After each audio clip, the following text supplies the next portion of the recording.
what I thought would be good is that both Dan and I had a very good conversation with Jim, and I think it would be good for him to share with us, the committee, what he told us, because it was educational, at least on my part, as to what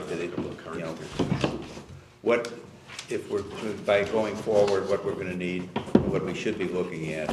And I mentioned that when Jim met with Joe and the mayor, they talked specifically about the Camp McDonald 83 site, and I mentioned that we as the committee had looked at that and said we wanted to look at two sites and learn about what we had to do for that and Sanders Road site going forward. So I asked Jim to come in and talk with us directly rather than me being a translator for him.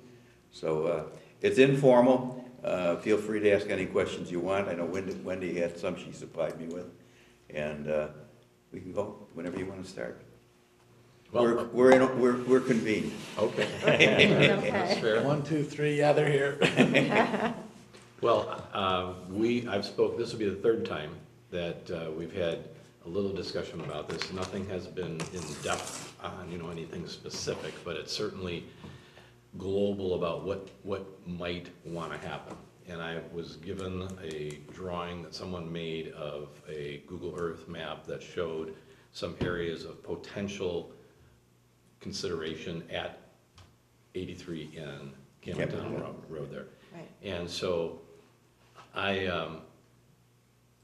thought that if we were going to look at that as a starting point, one of the things that we ought to all get together on is what are some of the goals for this. If it's going to be about bringing in people, bringing in retail, bringing in density, bringing in height, changing the kind of landscape of that east side of 83. Now you just put a very nice bank on the corner at Euclid there, but everything from that point north, in my opinion, ought to be considered as for a future kind of a long-term plan. And really that's what this is about. This is about thinking ahead and developing a master plan or an overlay district or some sort of a comprehensive outlook of what the future might hold. Now, when you have these things done,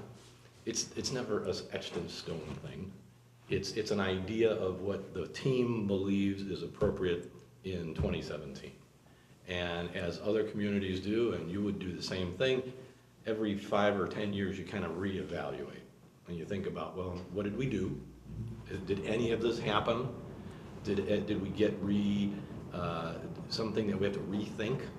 And because maybe the idea of doing this over here, now we've decided we're going to put it over here. So now we have to rethink the whole program.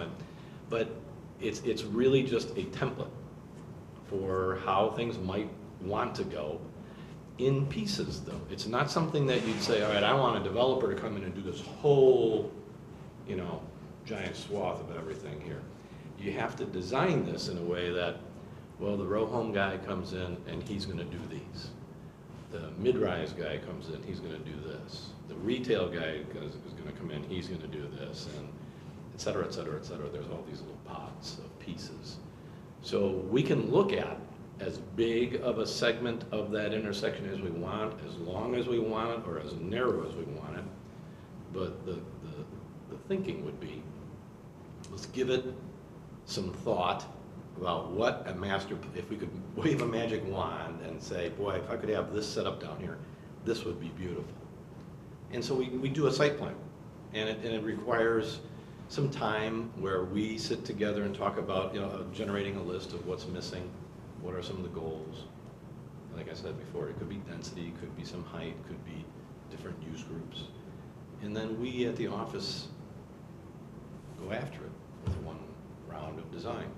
And we get together, we review it, and we say, yeah, that's not bad, but what about, we think about this being here or this being there, we go back to the office, we try again, we adjust.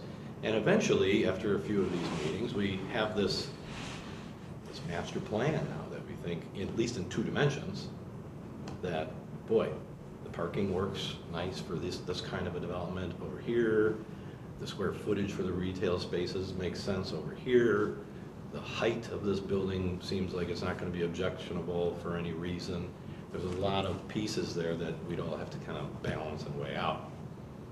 But ultimately, the goal is to get everybody on board with some concept.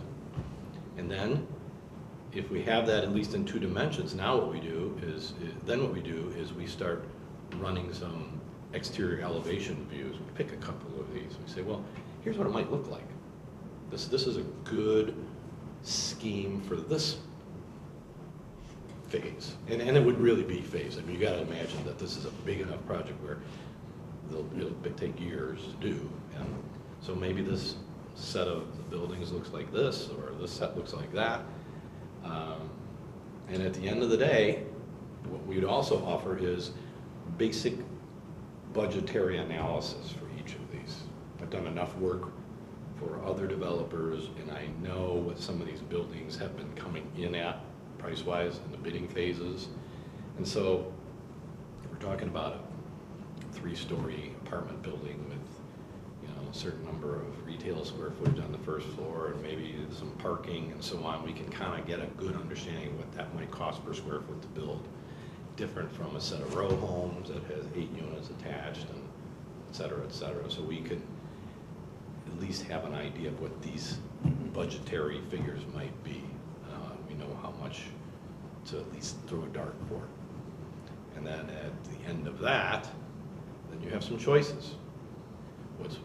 What I think, what I know is popular is if you could find a way where your staff, by virtue of your group and your board ahead, goes ahead and actually says, boy, we really want this part of it. I want to see these row homes put in here. I want to see this 4-story apartment building or condo building. We go ahead and draw that up to a level of detail where you can actually go get it zoned, get it approved, so that that piece of land, if you own it, right, you'd have to have a contract on it to buy it or something. Now it's an approved parcel of land, and these developers are out there. Then the game is so much easier for them to play. The guessing game is out. They know what they can build there. There's no risk on their part. They either make the math work or they don't. They're either interested or they're not. It's not, boy, I don't know if I want to spend, 50 or 100 grand going through all the documentation to find out if we can get approved for this kind of a building. It's approved. We call that a shovel-ready project. If you can present a handful or at least one shovel-ready projects based on your master plan that you love and want to see happen, now you have something you can actually sell out there. And a developer would say, yeah, I'm in for that. You might get several who would like to do that.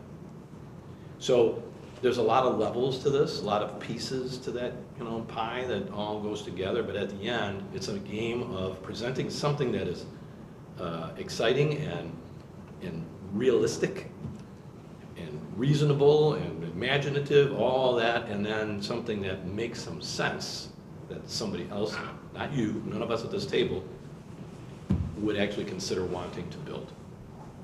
That's really it in a nutshell. And whether we talk about that on 83 and Camp McDonald Road or elsewhere in the community, it's all the same. It's just a matter of what are the use types, what are the use groups? Is it all residential, or is it all a big retail complex, or is it all offices, or whatever it might be? So that intersection, to me, is absolutely a mix of at least 4 or 5 different types of buildings. There's municipal buildings, there's retail, there's rental residential, there's owner residential. There might be several kinds of those. When we met, you had an interesting comment about that because we did reference the map too that Alderman Williamson had worked up at that point. And your concept, at least initially, was we should maybe be considering a strategy or a strategic approach by somehow whatever is done to that area somehow gets tied in either perceptually with Randhurst. And you had an interesting comments about that. Yeah, you're not gonna be able to compete against, you're not gonna pull in a Best Buy or Home Depot. Not there. You know, there's no Not way there. that that's happening at that intersection. Maybe Sanders. Sure, right? But at what you would wanna call the heart of your downtown, heart of your community, that stuff to me needs to be more like any other downtown where there's a destination there and the residents that are there might use the specialty space places that are there. The deli that is really good already. Maybe he's not where he is right now when it's all said and done, but it's somewhere right in there, right? And there's more spaces like his available for those kinds of smaller use groups. But the people who live there can take advantage of all the stuff that's going on down the street. It's virtually walking distance, Right. you know? And they've got a golf course to look at across the street. So there's some really good things that you have at that available to develop this intersection, but I don't think you can, I can't imagine us being convinced that it's ever going to be this metropolis of, you know, there's a huge density or big boxes or anything like that. It's going to be a village. The other site that you mentioned The Sanders Road. could be something much larger, you know, Right. bigger spaces and bigger facilities and so on.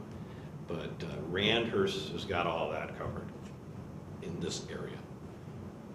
So, There's another thing, as we talked about Sanders, Sanders Road area, he made some interesting comments, which is something we could do and probably should do in terms of protecting that site for future development through zoning. yeah, right, that's And important. the question was whether or not our zoning permit or whatever that area is zoned around there, if we've got it adequately protected. I don't know. Yeah, if you have aspirations of, you know, developing it a certain way, whether that is through, because of tax dollar generation and, you know, retail and so on, and it's not set up to actually go down that road because there's no master plan and there's no real zoning that shows it that way, and then you get some developer who comes in there and says, well, I've got a plan to do, you know, 42 row homes here. Well, you know, you might have a hard time saying no to that. You might have people on the board that would say, well, hey, it's doing something, but that's not doing the kind of tax dollar generation that you want from retail on a space that might be better as a retail. So you guys need to decide, what does that really want to be over there? And if it makes sense that it is retail because we can drive that makes sense, you know, then you should get a plan put together as soon as you can, just because you don't want it to go some other route, just because a developer, he's got a buddy who knows somebody, and then the next thing you know, they've got a contract on a big chunk of that land. And then your ideas of doing something else are probably dashed. As you talk, as I think I heard you saying, is really it's got to start with us or the committee or ultimately the council, as to what we want to see in both of those places. Yeah, I mean, I think initially we talked about, Right. so I met with Nick, and we talked a lot about this site here, you know, this intersection. And I know that he is 100% convinced that this makes a lot of sense to do something wonderful at this intersection. But there may be an equal reason to want to do something else at this other site as well. So I know that this stuff doesn't happen free, okay? I realize that, you know, I've given you guys a proposal on to do at least this site where I've talked about. But it may be wise to think about doing both, just to protect all this stuff. I just don't know where you're at, you know, how you can justify the cost to do these things or not. And then there was the issue with the forest preserve. Did you have any ideas about that? I don't. I'm unfortunately not, you know, in tune with everything that's going on over there. Okay. I just know it exists. I've got some, Wendy. Do you? Okay. Yeah. Okay. It would require a trade. They're like the Army, they hold ground, but if you could find another, maybe to get that corner, but then you've got dialogue with Allstate too. Oh, To- that's right. Because to get the corner, maybe give up some other property on that site. Okay. So it has to be somewhat of a trade. Whether it's a buffering, they used to call them spite strips back in the day, but this one would be a trade-off to switch the configuration land, pick up the corner and then disperse the equal value along the forest preserve or something along Okay. those All lines. right. You know, just be a little bit creative. And they're pretty savvy too, they know the corner is worth more than Equal versus the versus. back area too. 2 acre, Mhm. right. Okay. Is there a way your firm or some other firm, and I'm sort of falling back on my professional world where we have a situation where you need to come to some type of closure and focus on something, and you need someone or some entity to help a board or a group get to that decision point, to facilitate the discussion, to arrive at that. Because my feeling, if we sat down as a group and went through this without any kind of systematic direction, if you will, or facilitating of it, I don't think we'd get any place. Do you think so? I understand, I understand what you're saying, and if we don't have a direction, if we're not pointed in the direction, we're gonna Right, I mean, go off the rails, but, I mean, when you look at this, you're kind of looking at it as a blank slate, as if all that was there was Euclid 83 and Camp McDonald. How would you treat that land there? What would you do? Well, you know, you'd want to have an epicenter, you'd want to have this one center place that you'd call the center, and it works out from there, and what goes in those changes as it leaves the center, you know, like you were saying, the height of the building might be taller closer to the intersection here versus it being knocked down as it goes towards Euclid, or it might be the other way around. Maybe Euclid is the epicenter, we don't realize that. I agree with the playing on Randhurst rather than trying to be a Randhurst. I've always heard there's places that couldn't get in, or there's no more spaces available, and we've got this, you know, long strip of Euclid there that would look like Randhurst with a road between it, and that's it. But by the same token, is that neighborhood there is you know, it's not your traditional 90-degree kind of neighborhood where you've got, you know, squared up lots and whatnot. And this would be a huge impact to the residential area, where it was different with Arlington Heights and Mount Prospect and Palatine, because they're already in a downtown area where they were, you know, moving out a chiropractor, or they're moving out a, you know, a nail salon, or maybe a really old house that was stuck in the middle of the downtown area, and that's how they got started. This is a lot different because it is the hardcore, you know, half-acre residential areas that we'd be impacting.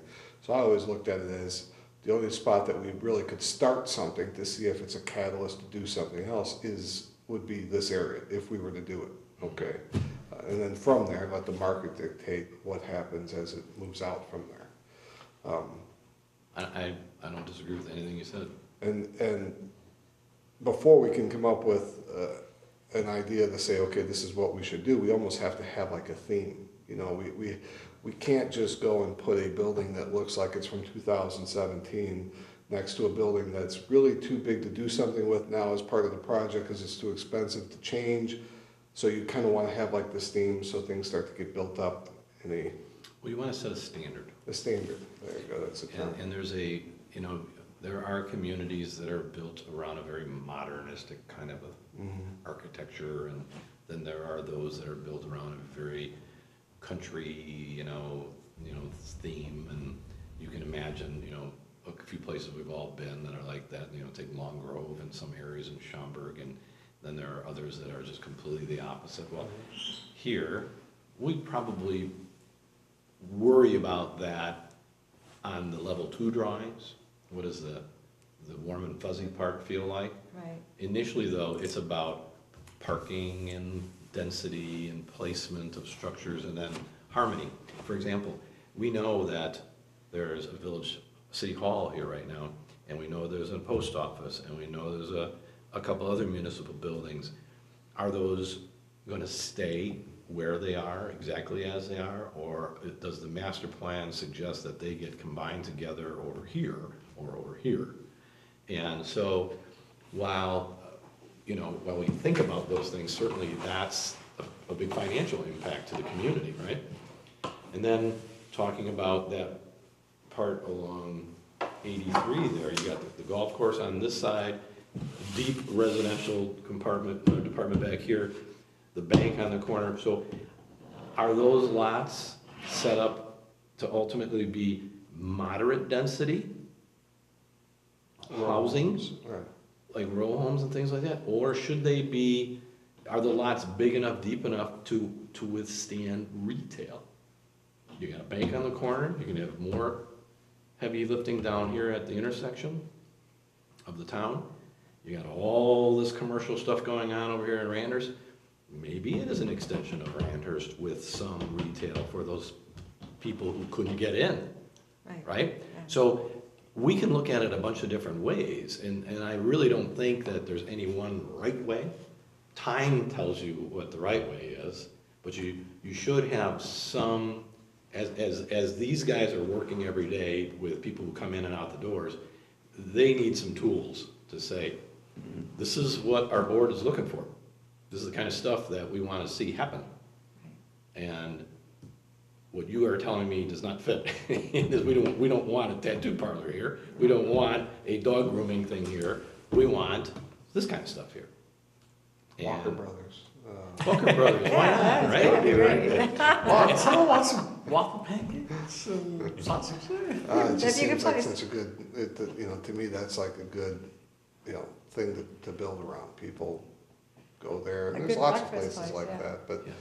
but that's, but our downtown too is, it's not unique, but it has very hard, borders. If you go west of 83 on Camp McDonald, you have 1, 2, 3, 4, 5, 6, 7 homes before you get to the Park District. So they're landlocked around a golf course across the street, a Park District to the west. Park There's some District. finite edges, no There's some doubt. finite edges right here. And so I mean, those things would have very specific and probably have the most flexible ability to do other things, where you talk about higher or denser, because they're not abutting a single-family residential. I would think all along this area, you've got some flexibility. I really do. I think that this is not just a little, medium-sized corridor road. This is 83. This is a serious arterial that runs through here. And so if someone comes along here and builds some serious structure, it would be hard for a resident a block in to say, that doesn't belong there. Of course it belongs there. Look at what we've got going on here. This, you know how many cars go through here every day to get up to Palatine Road up there? So, and with the traffic out of Randhurst, I mean, there's plenty of reason that you could justify density and activity and traffic and so on. The question is, on certain areas, what are they? What do we want to see? And as I sit on the board in Arlington Heights, there's tax dollars are king. If we can generate some spaces that are going to bring in some money for the community things that we want to do, Well, I love it. That's, given that we're non-home rule, it's, I don't know what the term would be beyond king, because we don't have the ability to do, what you guys see as every day. Your ability to I do. totally understand. And We're handcuffed and shackled to the wall with what we can do, so it's important that we look to future, development or future retail to bring in. And that's the sell. That is the sell in a nutshell. The people who may not understand that need to be educated in that, look, we have to build some commerce and some density here. We have to do some things. Otherwise, you will, in time, not be able to afford to live here because your taxes aren't going down. No. First of all, you know, as non-home rule. I mean, all that stuff is, at the top of my head here, taxes don't mean anything because we can't do anything with them as a non-home rule community. So I mean, Yeah. we're so bound by only being able to live on places for eating tax, sales tax. Um, we can't even change our non-home rule sales tax without a referendum. There's so many things we can't do. And when we do this, if we look at doing this, we have to look at our own business, our licensing, how we regulate what we can do as non-home rule for these types of businesses coming in. But if we were to do something, I really envision it that, you know, people want to go to something. You don't want to buy a place that's in the middle of what's going to be someday a nice development and say, well, we don't have a place to go to eat, we don't have this, we don't have that. You almost have to start with that, and then if you build it, they will come, you know, eventually then that makes those other areas you're talking about going south more desirable to that because you're, you know, a half-mile walk down some nice path to the downtown, you know. I agree with you, but you won't logically be able to make that decision unless you own the land. Right. What you'll end up doing is having this idea, this concept, and then somebody's gonna come along who has an interest in one of these pieces of the And then puzzle. hijack it and meld it into what they want, which then Well, it might depends kill some of how what stout you want. guys decide to be. If you are going to, you know, cave in and change your dreams on this, then yeah, then they're gonna push you around. Because they have their checkbooks in their pockets and they know what they want, usually. But if we're saying, no, this is the kind of a community that we want and people have already bought into it, then what you end up seeing is, all right, well, this retail building that we're gonna put over here, or this apartment building that's gonna go over here, or these row homes that are over here, or et cetera, et cetera. Somebody is gonna say, well, that's what I do. I love the idea of building an apartment building there. So let's go talk about that one. And they might say, well, what if we put no, it's over here. So that's the reason to have this. You've already got that part solved. Don't help me solve the problem. Help me get this done, but don't rethink it. And that's kind of how it goes generally. But you have to have a little bit of backbone, and you have to have a really good direction. And that applies to this property, it applies to the other property. Really, it's all the same. It's having the plan in place. I think I hear you saying, it's having the plan in place that's written and documented, and everybody can touch and feel it. Yeah. And you say, this is what we're looking for now. This is who we are. Can you fit in here if you want to fit in, where do you want to fit in? Yeah, and so beyond that then is, are there some, you know, little gems that we think are achievable right away? Which of these pieces in here can we really do right away?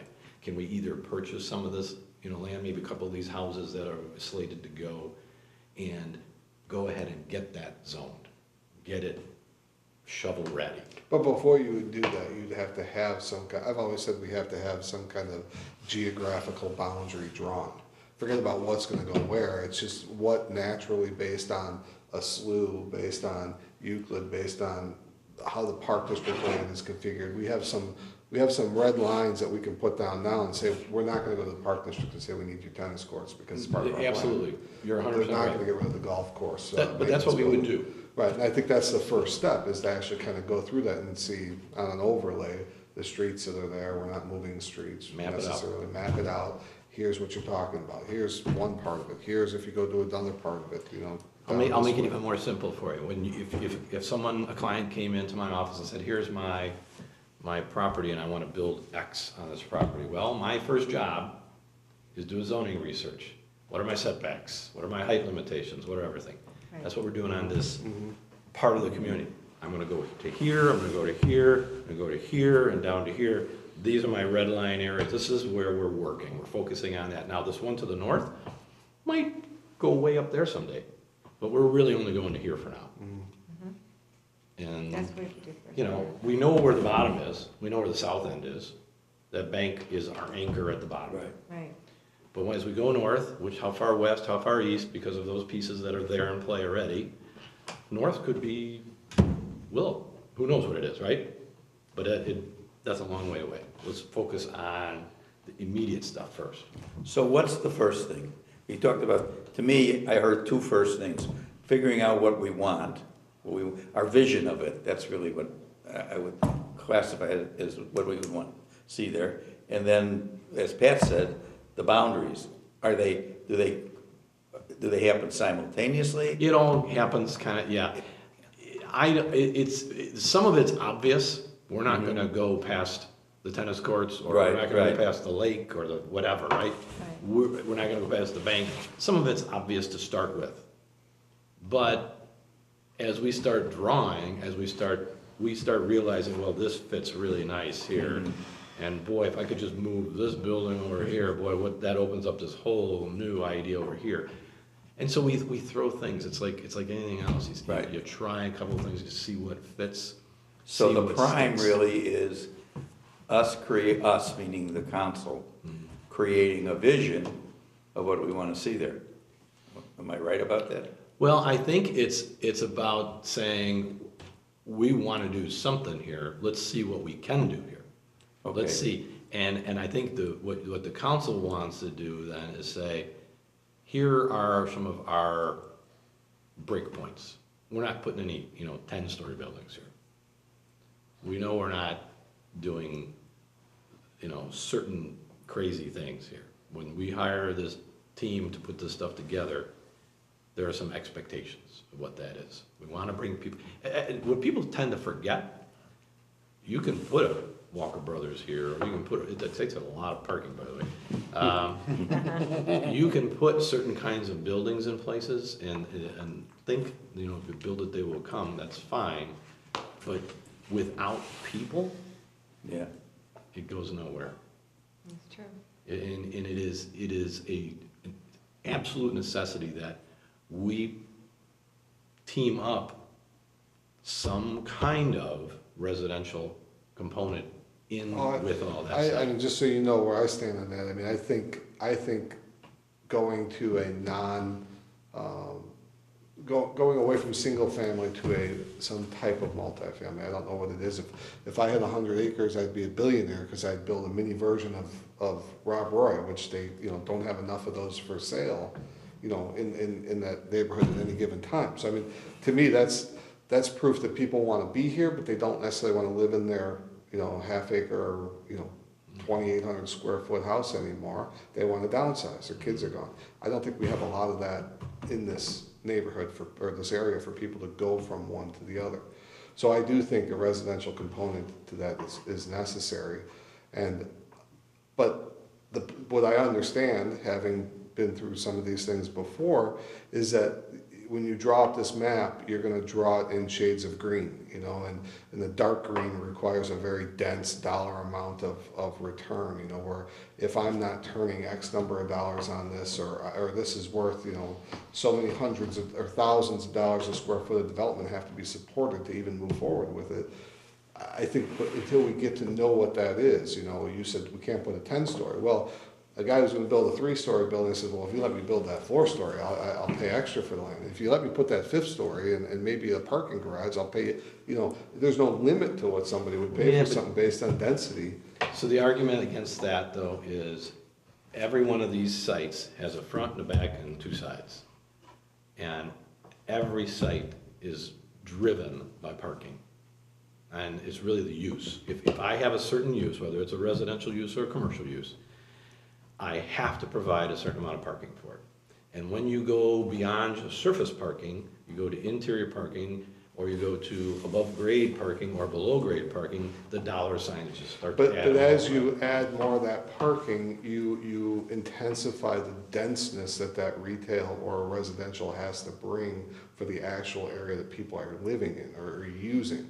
Because you're killing so much of it with parking. Now, what should have been a $220,000 condo unit has to be able to bring $375 because it costs so much more. Exactly. And until we know that, until we know how dense, we might be too dense. It might have to be too dense to do anything in this area.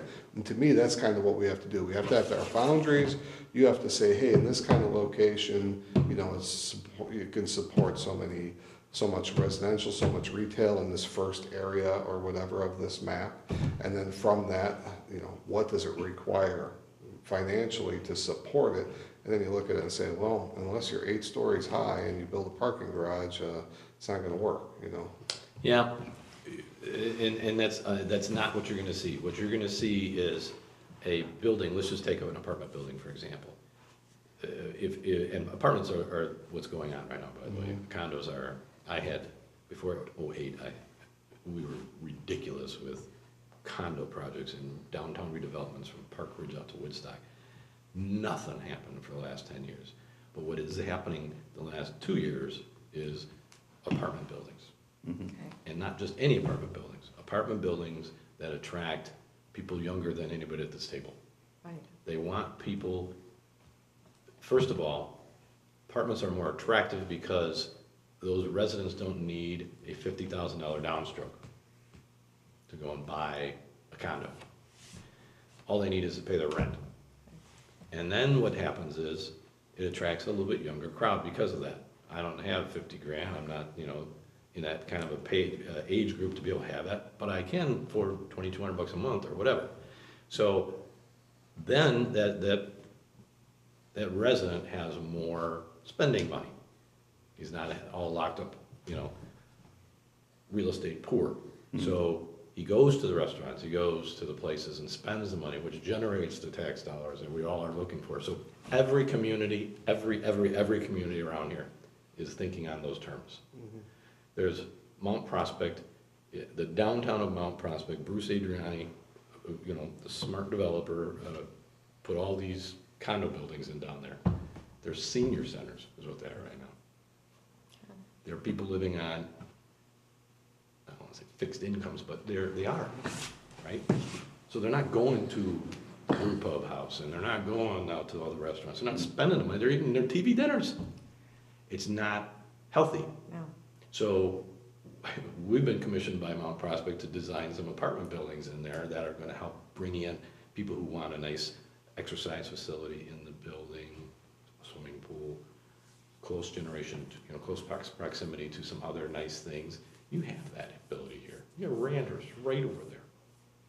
And maybe we put some other sprinkling of some nice little jewels along the way. So you got a grocery store right around the corner. So you've got some great opportunities. It's important to define what the goals are for these spaces and what these facilities might want to be. But it may not happen. We may not get there until after we start mapping it out and we see what is logical, what makes sense. Because we're not going to go tear into this part of the neighborhood. We're staying on that arterial. And then what fits there nicely is this. And what fits over here nicely is this. Can we switch those? Maybe.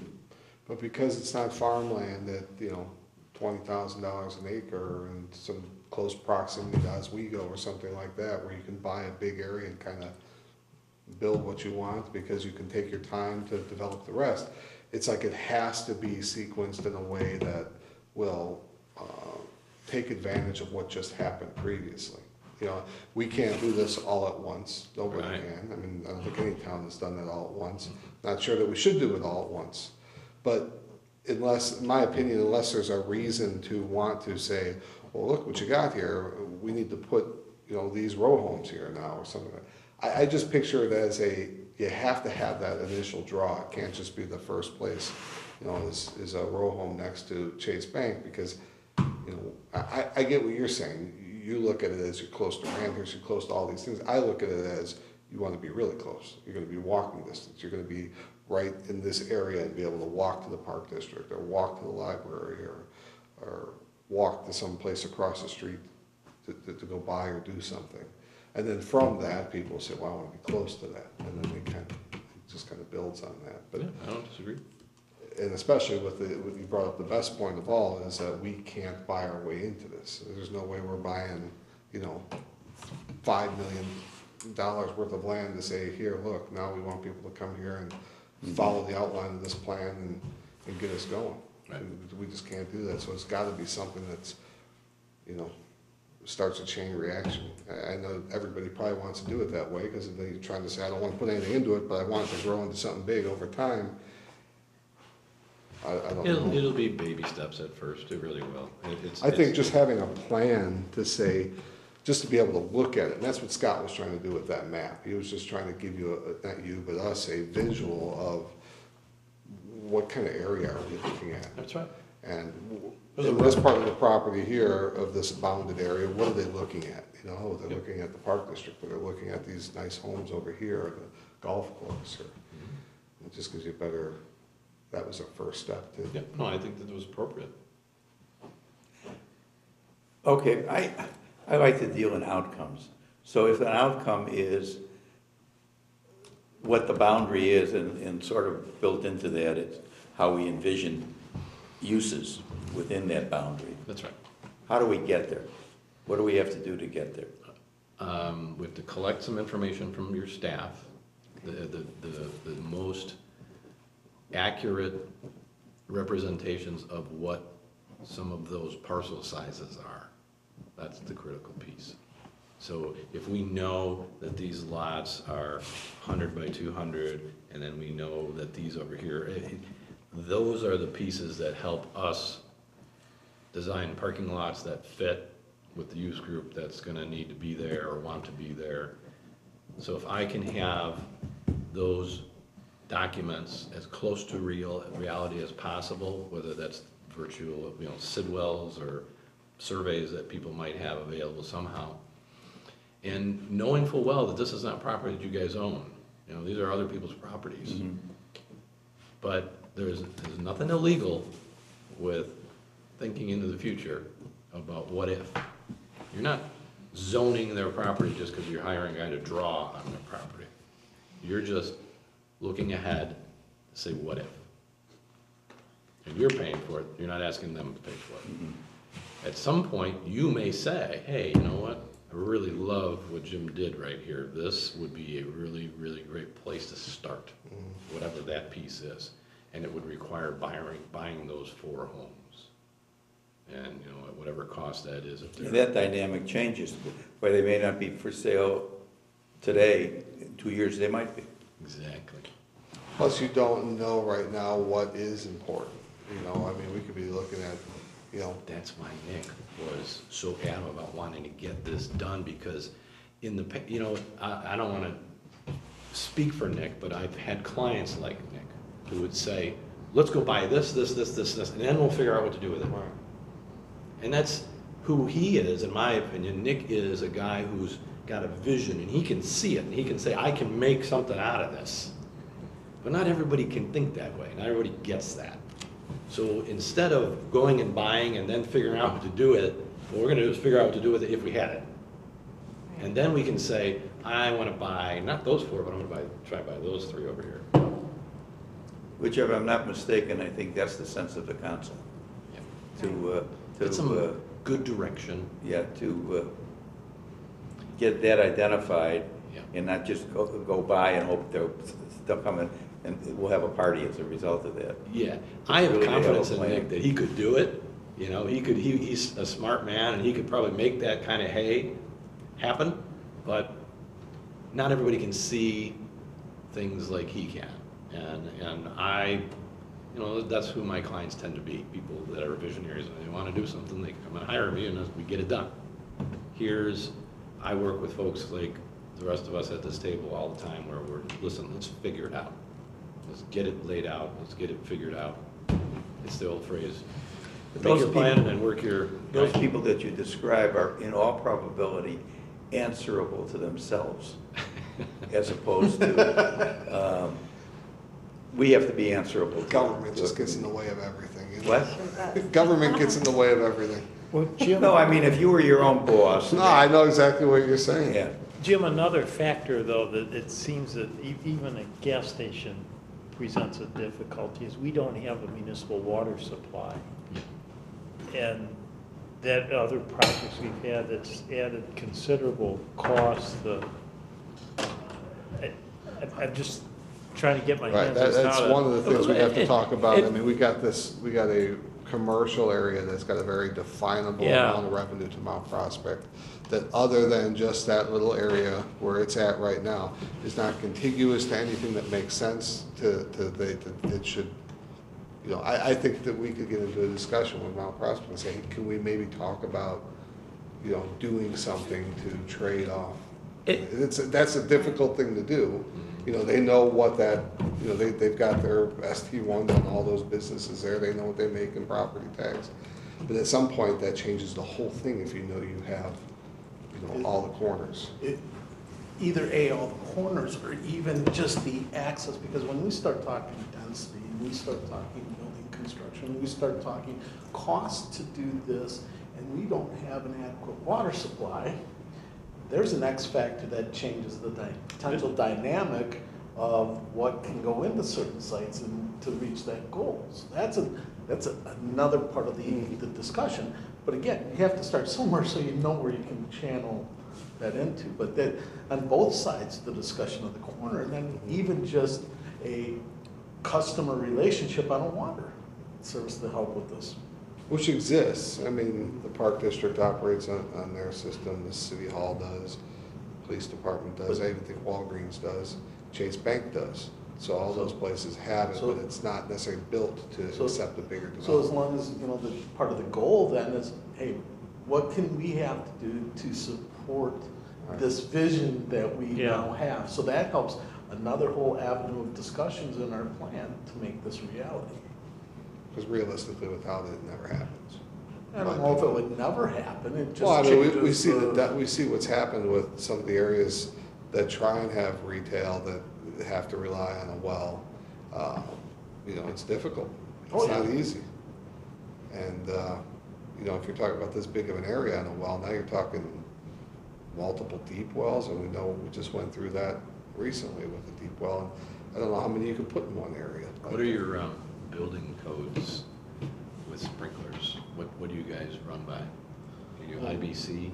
We just updated the 2012s across the board. Yeah. And, you know, that, But the one thing I do have to say is our fire district is very practical. Right. This is from a code official standpoint, Jim, our fire district has been a joy to work with because we have the same attitude of trying to work to accomplish a common goal. Could that change? there's a lot of horse trading that can go on. I'm working on a project right now that could easily be wood frame, but if we do it out of wood frame, we're sprinkling the whole building. I'm building it out of, I'm designed it out of metal, lightweight metal, and we petitioned the community to allow us to not do sprinklers. So you can, if your building department and your council wants to see things done, there are ways to get things done. You don't want to be dangerous about it, of course, No. but there are some little tricks that maybe you can try. There's also a new slate of technology and products that aren't readily used but are actually starting to get affordable. Yeah, I mean, I wouldn't let I wouldn't let that stop you, is all I guess I'm saying. There are, what you can't have is, you can't put a child care facility that's, enormous with all types of people in these rooms and not have them safe. But you can build some row homes, and you can build some apartments, and you can build some small retail spaces and do it in a safe way. And if you have to have a well for the domestic water, fine, but maybe we don't have to put sprinklers in. We can do a lot of electronic smoke and fire detection, and then we have a pumper that comes over and puts out the fire if it does ever happen. So it really is just a matter of, if you can't negotiate or horse trade with a neighboring community, then it doesn't mean you stop. Just gotta be smart about it. So the first step is you need some materials, some data and information from staff. I would think that if the better they can round up some of the boundaries of the individual lots, not the red line, because that we're gonna do together. Okay. But these lots are what these sizes are, and these over here are those sizes. The more you can share with me like that, and if your engineering department has some information of the streets and the right-of-ways and things like Yeah. that, that gives me a starting template. And then what, from a financial standpoint, do you need to start? I made a proposal that I think you guys all have. What I would say is if you're comfortable getting started on it, that is something where we would be financially on it. And we can go as far as you want to go. We Okay. can stop anytime. Just because you get started with us doesn't mean you're committed to go all the way through, with everything. If you decide one day, you know what, look, we've learned enough, we're gonna stop right now. That's fine. You're in charge. I'm not holding, you hostage to, no, you have to carry on all the way through. That's not how it works. You guys are in charge. If you called me one day and says, you know what, we're gonna put this on hold right now, then all we do is even up the score wherever we are at that point. So the scope of this initial, let me talk about it in terms of a phase one type of thing, would be to, you would help us with doing our definitions of the boundary. Yeah. Well, we Number would one. want to, I think the first order of business is create what I call the as-bills. This is what's here now. Right. These are my boundaries of the lots. These are some of the buildings that are there, whether they're houses or Right. post Right, offices. yeah. Here's my as-built neighborhood. And we do that from a combination of things. The documents that we get from staff, plus Google Earth and everything else from driving by and taking a few measurements, photographs. But we'll create this existing document. Here's where we are. That is as accurate as we can possibly be. Then, the next step is to develop, maybe this is where we should stay within these lines for now. And everybody at the table, plus those who are missing tonight, would buy into that as our boundary for this phase one master plan. So that's step two. Okay. Step three is we go to work doing our best first attempt at the what ifs. What if we move this over here? And what if we leveled those? And what if we bought this? And what if we built this? And we have some talking points, and that's all it is. We get together at the table, send out some copies, everybody, and we look at it and we say, wow, I really like that. This isn't gonna work, and we kind of go back and forth with a bunch of things, and everybody weighs in on it. I go back to the office, we come back with round two. And we do this 3 or 4 times until at the end of that session, yeah, that's a decent layout of thoughts. I like the height you've got here, the parking makes sense, I like the uses that you've got here, the density makes sense, et cetera, et cetera. Then we're close to what we call, this is our master plan in 2 dimensions. Now we go to the next level of services where we maybe draw what it might look, some of these buildings might look like. We maybe start doing some budgetary analysis so that we know when a contractor comes and says, I want to do these row homes over here, we know what that's worth. And I know what it costs to build some of this stuff. Any one of a half a dozen different kind of building types I can draw on what my clients have been doing, and we can share. That's a $15 million project. This is a $4 million project, et cetera. And we throw in a value for the land that together we figure out whether those houses are selling for X. So if we buy 4 of them, there's $1 million worth of land right there that we've got to calculate in. Stuff like that. So and I'm asking my colleagues sitting here at the table, would that be something that would be within the scope of this committee to develop and then bring forward to the council for their eventual approval? Or do we involve the council immediately? What do you think? Well, I think we're talking about a 5-person council, of which 40% is here.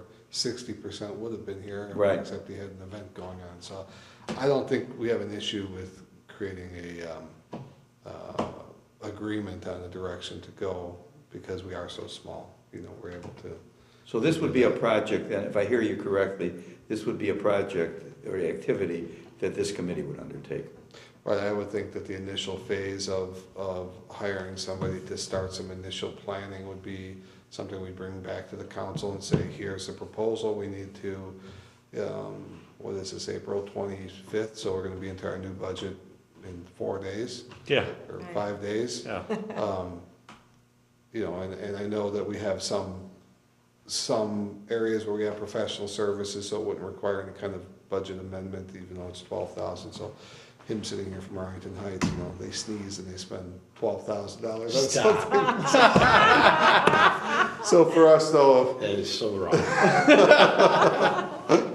so we would have to, I think going back to the council, recommending that we do this engagement would be. We come back our as step. what we've been From doing, here. as a recommendation from the committee. Correct. Okay, That makes sense. that makes sense to me too. And then from there, we can plan how we would get to phase 3 or whatever you were talking about. when we Yeah, actually start there's a identifying. handful of steps along the way, but Right.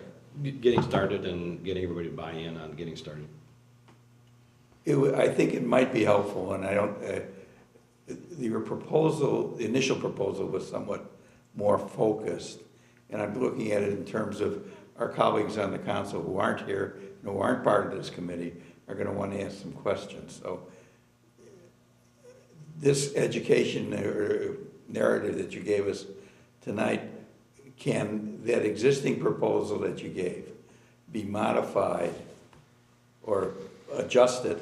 I can so- come back. So that we can make it, you know, it can, we'd have the documentation. Yeah. I would invite you to come back Yeah. if we're making that report as a committee. I think I can do that. Making a recommendation. But I know lots of numbers of our folks like to have something in writing Yeah. that they're looking at. It's hard to put all of the stuff that we just talked Right, about in right, writing, yeah. because there's a lot of touchy-feely stuff Right, here. right. I'm happy to sit in front of anyone that you want to educate, as we, done here tonight and before. And I will write what needs to be written Okay. in the document to make someone comfortable on it. It would be hard to write all of it. This This isn't tractor specifications or. Exactly, yeah. This would be appropriate for the workshop session. Yeah. I think you'd have your documentation phase where you work with staff so you can get to the as-built condition. From there, then you would, have your phase 2, which would say initial boundary setting and type of use. Goal setting, boundaries Yeah. established. Right. And then from there, we'd say, okay, Broad- what area we're broad gonna work areas. with first. Yeah. Yeah. And another way to do that, I mean, what we would do, and I'm not trying to suggest that what we would do is right, but over in that other community that I come from, I hate to do this to you, but I would tell Charles Perkins, write it up, tell them what we want. So it would be like an RFP kind of. Correct, right. Where you would be telling me, hey, this is how I want it to be done. And it's basically reiterating what we just talked about here today, but the bottom line is, here's what we're gonna do. I can write that up, you guys can write that up, we can get on the phone together and write it up together, We can do that. But it's the. We're more of a so moved kind of town, like instead of restating. What he said? Yeah, just the attorney says and we say so moved. Yeah. And that- we don't necessarily want to get into, I don't think we have the expertise to kind of draw that up. I think phase 1 and 2, the documentation phase, the initial boundary setting phase, is something that's outside of our. Right. Outside of our.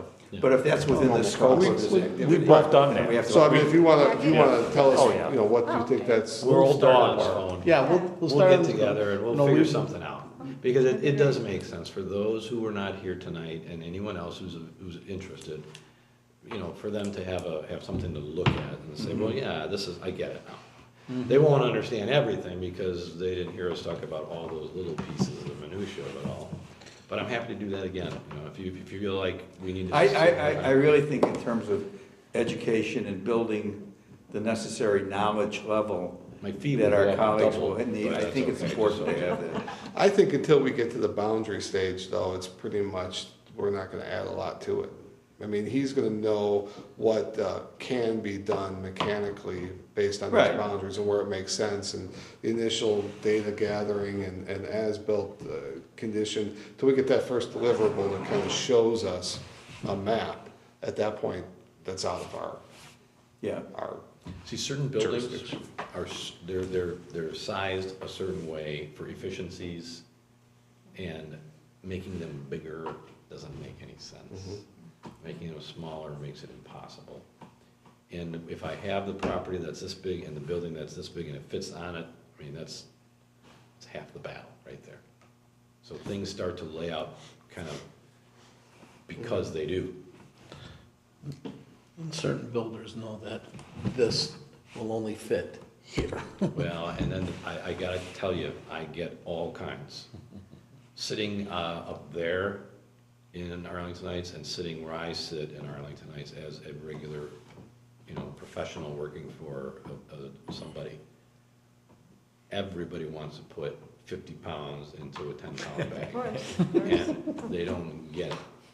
So, but the only time that'll work, I used to have a saying years ago, I haven't used it in a long time, but you reminded me of it. You can put an infinite number of socks in a suitcase.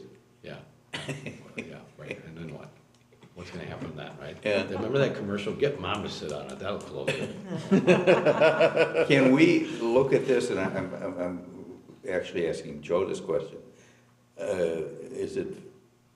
I see this as a strategic discussion, meeting, session, and what do we have coming up, let's say, for the next meeting on that, the next You mean, workshop? next workshop? Yeah, The sanitary sewer.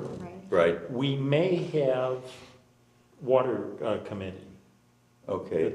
So then if we looked at this so that's the May workshop. If we looked at this at the June workshop, does that make sense? What do you guys think? Or, I'm not sure that, It- I think we're realistically a few months away from even if everything went perfect, to seeing some kind of drawing. I don't think Oh, we're, it doesn't happen overnight. yeah, it's not something that's. Okay. What would be alright. good is if you guys could get your arms around the idea of doing it, and then we have a meeting that you can get everybody to buy in and spend the money to do it. I mean, that's sometimes really hard to do. But once you get to that, then we've got some work to do, and it's gonna take a while to get to that. And I think some, and I get asked, I'm in mechanical trades myself, and you get asked, well, what's this gonna cost? I won't hold you to it, but we need to get to some point where we can say, hey, phase 1 and 2, I really don't see them being different phases. The data gathering and the initial layout is, to me, really 1. You're gonna see it as 2, because part of it will be working with them, and then part of it will be just yourself, till we get to that map. Then from there, we'll have phase 3, which is now you're gonna start to see what you can physically assemble building-wise on that. And I think it'd be useful to know maybe, what rough order of magnitude of each one of those phases, so that we know. I'd hate to say, well, we'll spend X to get through 2, but to go to 3 is Yeah, gonna be, this much, and we go, yeah, really? Right, but let's So- not approach this à la carte, yeah.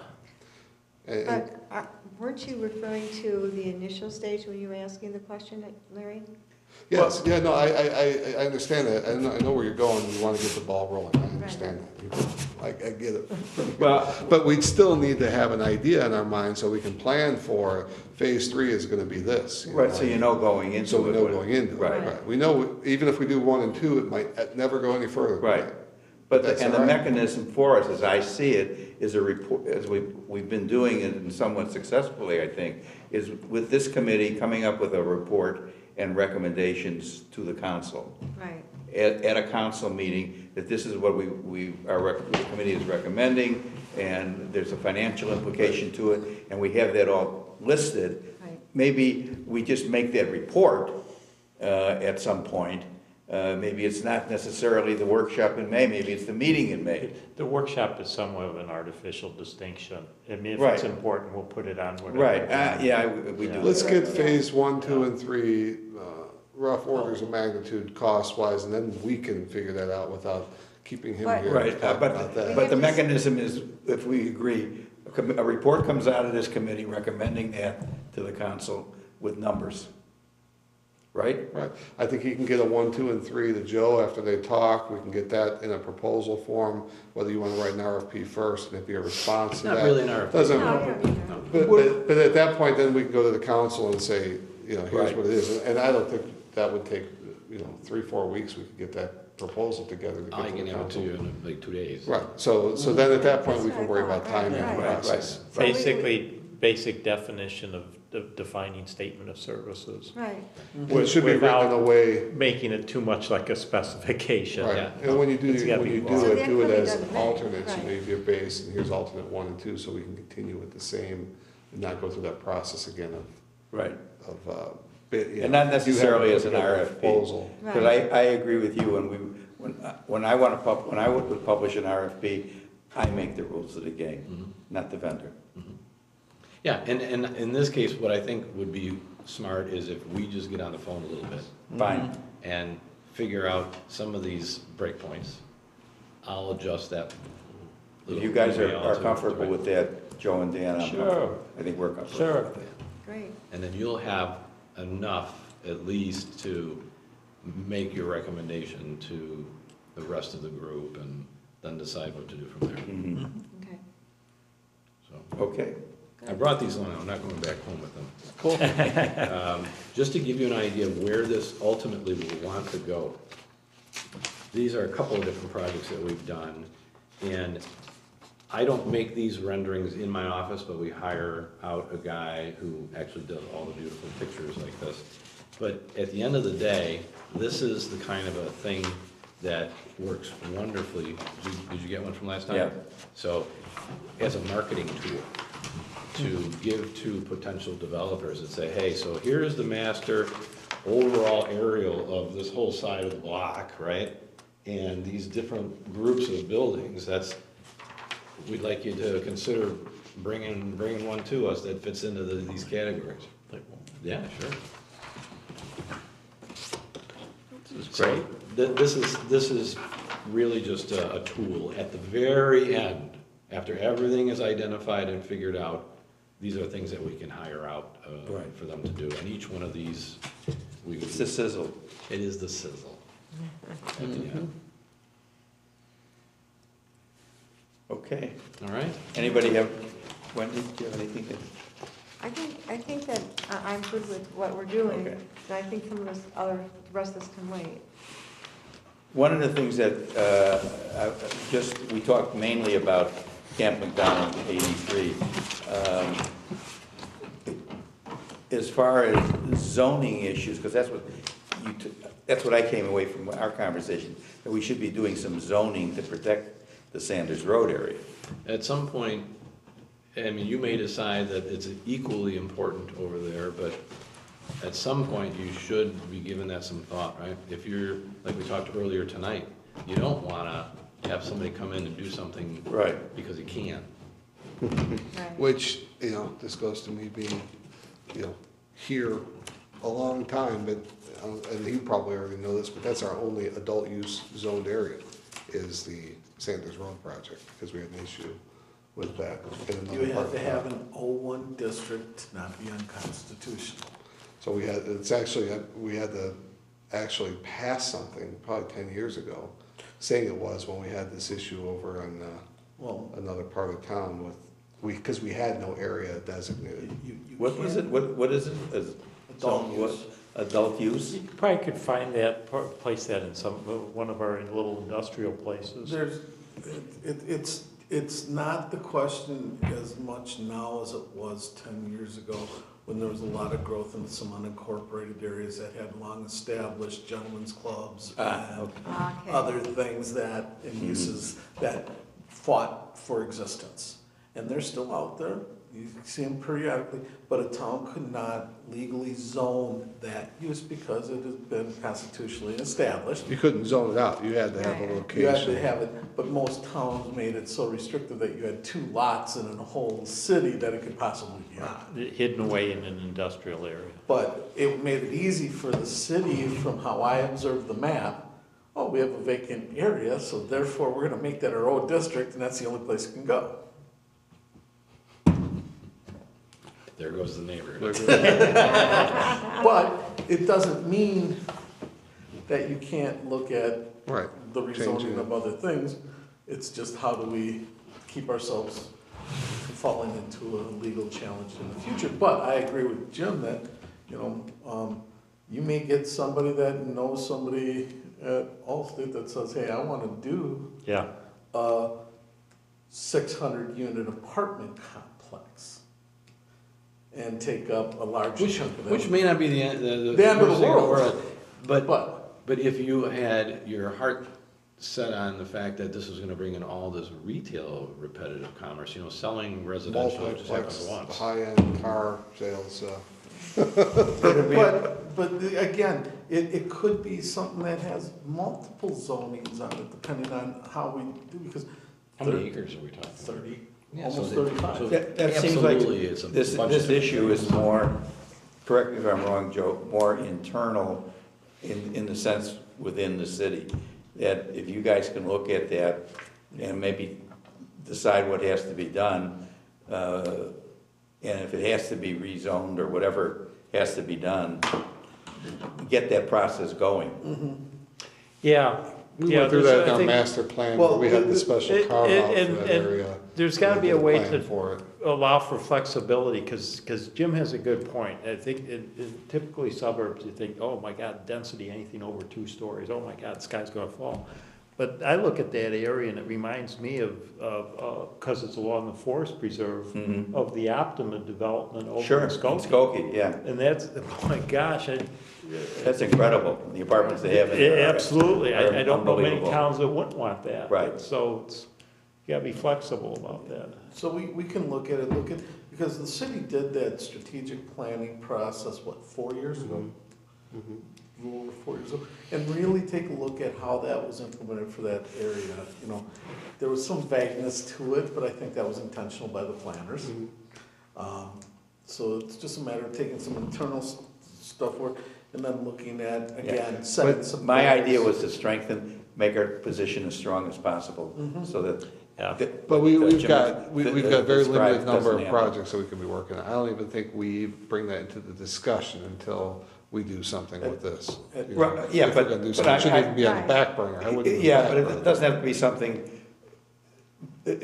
well, I don't know what you have to do, I don't know what the scope of that is There's some gonna be. prioritization. you know, Okay. Right now in multiple project management, especially with the current workload that we're experiencing right now, just so that you don't get distracted and pull different ways and don't meet deadlines and don't. And I think we've got a defined project here to start. We can work on the other ones as we go. You have to present your priorities, and I recognize what you're saying. It's easy for us to sit at this table as council members and say, do this, do that, and, okay, what's the number one priority? I sat in that position for 28 years as an association executive, where you got board members are telling you, you know, oh, you gotta do this is good. Okay, which is number one? Well, they're all number one. No, they're not all number But one. you're right, we don't have to do that tomorrow, but it is something to keep in front of us. Because that, as far as for longer-term strategy, Oh, yeah. that's, Okay, and I would, you know, Surprise. defer to you guys, I just, so, if somewhere you have it on your radar, that's really what I'm saying. One of the tricks that you can use, just for the time being, if you can't get to this for 2-3 years or whatever it is over there, just go zone everything R1. yeah, right. Oh, yeah. That's Right. true. Oh, yeah, make it the highest And- and most and- intense, and then, let No, them come in. no, the weakest, basically. Oh, yeah. You can't, Encroach on it. you can't put a retail establishment on an R1, and you can't put, so you make it so that they, no matter what they want to do, they got to come and get a variance from you. Now, absolutely, you're going to give them a variance if it's the right thing, and you course. want to see, Mhm. and no one's going to build R1, Right. all right? Single-family homes, right? Not over there. That's a very good idea. So you could protect it by making it really strict. Yeah, Default I zoning I R1. recognize we don't have to make a decision about what the finally is gonna be there. All I wanna see is it being protected. Yeah. Right. And if R1 is the way to do it, it sounds like, It's a good to idea. me. You may get the- some real pushback. A naive from that type owner, person though. Thinks, That Whoever owns it, whoever owns it now will not be happy about that. No. Well, friendly hands. But then they have to present. That may force their hand into saying, well, wait a minute, we want to do this, Yeah. okay? So you got to be careful, mindful of all of it. It's just that, Oh, you just earned your phase 1 and phase 2, even if you don't draw anything. with that last 30 seconds of information. about R1, No, I mean, No, I know what phrase you're talking about. I think I think you've been very helpful. Well, Yeah. my fee just went double right there. What specifically are you talking about, Ben? Well, it's inside baseball. Okay. Over later. Anything else I can help you with tonight? It's been very helpful, Great conversation. and you'll be in touch with these two Yeah. guys? And just, you know, I just want to make sure you guys are all comfortable with this. I live in Arlington Heights. I'm a trustee in Arlington Heights, but I work in every community around here. And I treat every one of them with the respect as if I were a resident or if I was a board member there. The things that I'm asked to do by clients that I don't approve of, that I don't think are appropriate, I say no to. Good. Yeah, There that's are good, times that's good. when people want to do something, and I'll tell them, you know, I'm not drawing that. I'm just not. Maybe when I was 30 years old, I would have said, okay. But I'm 55 years old, and I have a backbone, and I know what's right, and I know what's wrong, at least for me. And if I feel like it's a bad idea, I don't draw it. They can go get some other klutz to do some of their dirty work. So I would, you know, you guys will get the same respect here as I would for my own community or any place else that I work, because it means a lot. And you guys have an opportunity to do some really wonderful things, whether it's at this intersection or over somewhere else. We'll get it done. It'll be something we'll all be really proud of at the end of the day. That's good. So that's my. And Larry, you'll give him a date when he can come and when he'll give a presentation, right? We'll sit and Joe and I will work with Joe. We'll lay out some formats, we'll get some things together. Right. Okay, We'll great. touch base with Larry and we'll put something together for Yeah. calendar wise. Okay, great. I think Sounds we're good. belong down the road on another meeting like this again, talking about. It can happen fairly quick, but we got a while to. What, did you say you have another meeting? No, I think we're a few months away from sitting down again, or at least a couple months, 2-3 months away from sitting down again to the next phase, which would be phase 3. 1 and 2, we don't have any input on. I think we've talked about 1 and 2 enough as far as before today. But what's critical though is, you know, make a decision to get started, or I don't know when that happens. I don't know how far out that is. That's what I'm talking about. Okay, Because the idea That's of, not, I don't think we need to meet again to go phase 1 and 2. I don't think we need that. That's what I I'm think the hearing. council This is, is- this You is say still at the the committee, recommendation this is go- still at the go ahead, committee right? level. Okay, okay. If you guys have the, who ultimately decides if they're gonna be able to write checks? That's the question. At the council. So Right. we need to get to that level. Right, we have to do it At first. whatever pace Right. you're comfortable with. Right. That's the first part But of it that should all. be fairly soon, that should be like right coming up. Well, you know, it's dependent upon what these three guys tell me. Right. And what I think That- we want to that's- know before we even go there is to at least have one get-together as a committee. We'll come up Because with, we're going to have to I- come, yeah. am I right or am I We're wrong? gonna, if this is gonna starting to sound like the cathedral in Spain that's still being built, that's 150 years in the making. I forget what it's called, but, The Sacra Familia. but no, I think we're to the point where all we need is an agenda item with an approval of a contract and the proposal. right to the and council some- then? Yeah, that's Okay, all all we need. right, Okay. that's good. You know, Scott's on board. Scott's on board. Laura is willing, because that was one of the things she talked about, last year, is that we were gonna work. We on have the a votes, I'm plan. not worried about Yeah, it, that's, quite frankly. and I think Matt as long as will we be can on board. present out the process, the first Right. steps of what this proposal does in a good Right. structured format, that'll be, that part of it's simple. That'll be done through the approval of the contract, just saying, here's what we're doing. And then the next part again is, you know, we've got some work to do. And move And forward. what your point was, is that it'll be a while before we sit down and start Correct. really seeing something and noodling it and adjusting and. In terms of the vision part of it, Vision part right? will be ways That's what you're out. talking about, yeah. Yeah. Okay, I'm with you. You know me, I'll be ready to present it when you got something for me to present. Okay. Well, I know one person that'll be thrilled, your mayor.